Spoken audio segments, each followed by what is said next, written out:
नमस्कार दोस्तों, आप देख रहे हैं YouTube चैनल आत्मा परमात्मा ज्ञान बोध।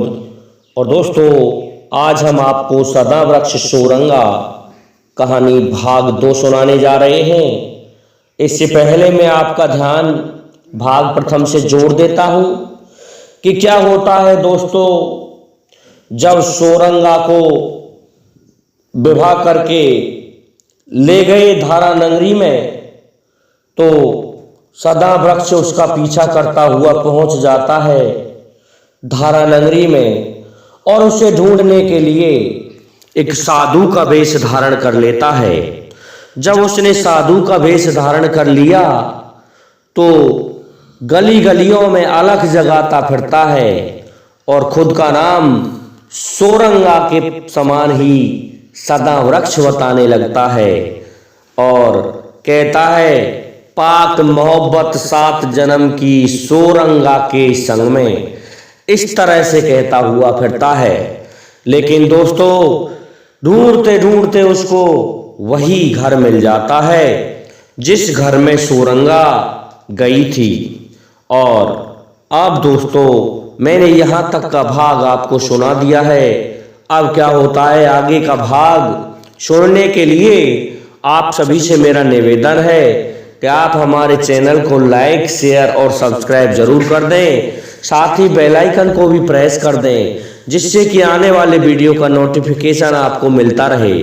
तो दोस्तों, क्या होता है, इस प्रकार से वह पहुंच जाता है और ढूंढता है, तब उसको सोरंगा का घर मिल जाता है। जब सोरंगा को इस बात का पता चला कि सदा वृक्ष तो यहां भी आ गया, तो वह कहती है कि अब मैं क्या करूं, यदि मेरे ससुराली जनों को यह पता चल जाएगा कि ये तो इस तरह से इसका यार है, तो फिर मेरा घर बर्बाद हो जाएगा। लेकिन दोस्तों, क्या होता है, नई दुल्हन के पास पहुंचे थे सोरंगा के पास सदा वृक्ष, तो सदा वृक्ष से कहने लगी सोरंगा कि अभी मैं भीख लेकर के आ रही हूं।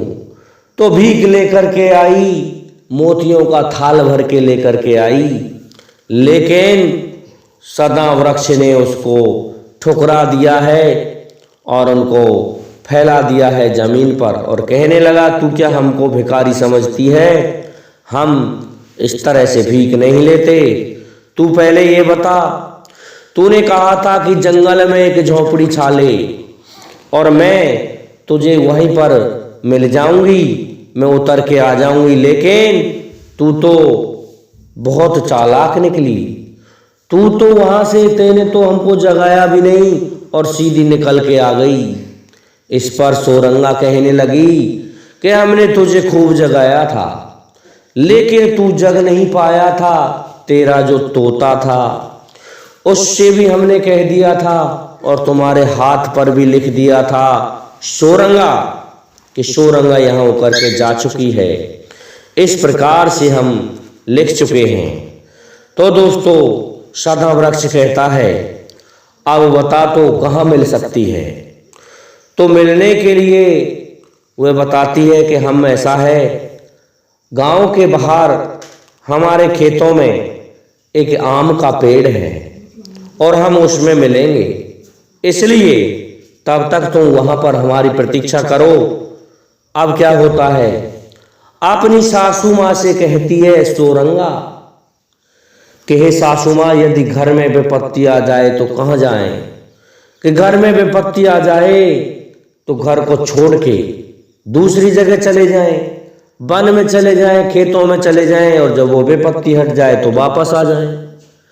तो दोस्तों, इस प्रकार से सोरंगा ने कहा कि शाम का वक्त था दोस्तों, झोपड़ियां थी गांव में और सभी के छान और अटारी हुआ करती थी। तो सेठ जी के घर में सोरंगा ने आग दे दी। आग लगने से भगदड़ मच जाती है और सोरंगा भाग जाती है।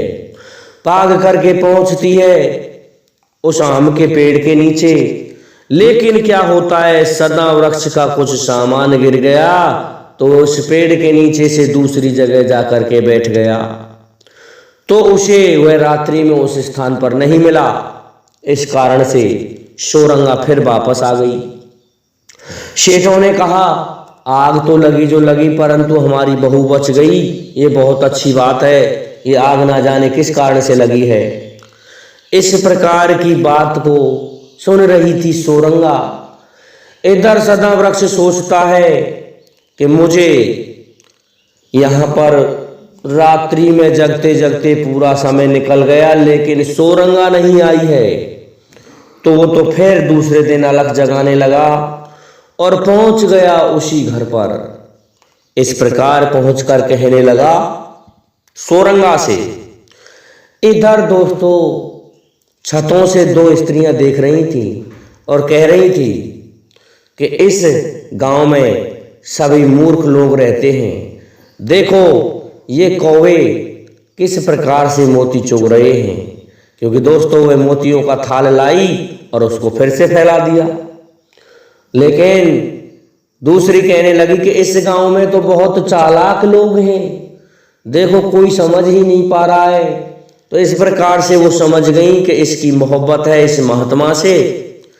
अब तो दोस्तों शोरंगा से कहने लगा सदा वृक्ष कि बता तो अब क्या उपाय करें।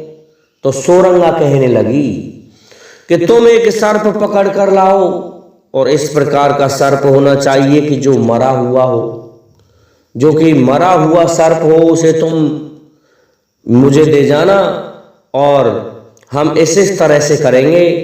ये उसको सारी कथा शोरंगा ने सुना दी। तो सदा वृक्ष वैसा ही करता है, एक सर्प को मार के ले आता है और शोरंगा को देकर चला जाता है। शोरंगा क्या करती है, रात में उस सर्प को अपने पैरों पर रख के और सो जाती है मरे हुए का बहाना करके। अब तो सभी लोग जब बहू नहीं जगी तो जगाने के लिए पहुंचे कि बहू क्यों नहीं जगी।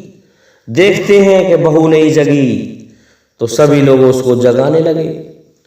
जब सभी लोग उसे जगाने लगे तो वह नहीं जगी। देखा कि उसके पैरों में तो एक सांप पड़ा हुआ है। अब कहने लगे कि ये सांप भी मर गया और बहू भी मर गई। चलो भाई दोस्तों, इसको हम ऐसा करते हैं, इसका दाग दे देते हैं। तो सभी ग्रामीण जन उन सेठों के साथ थे, पहुंच जाते हैं शमशान में दाग देने। इधर दोस्तों जैसे ही वो आग लेकर के घूमने लगा कि सदा वृक्ष आ जाता है और एक बांस को उठा लेता है और सभी में दो दो चार चार जमाने लगा, जिससे वहां पर रहने वाले लोग, वहां बैठने वाले लोग भागने लगे। सभी भाग गए और खट से उस चिता में से शोरंगा को निकाल के लेकर के अपने साथ भाग जाता है। तो दोनों लोग इतने भागे कि भागते भागते थक गए। थकने के कारण एक जंगल में जाकर के दोनों ही सो जाते हैं। और दोस्तों थके हुए इंसानों को नींद कुछ अधिक आती है। किसी को भी ये होश नहीं था कि मैं कहाँ पड़ा हूँ।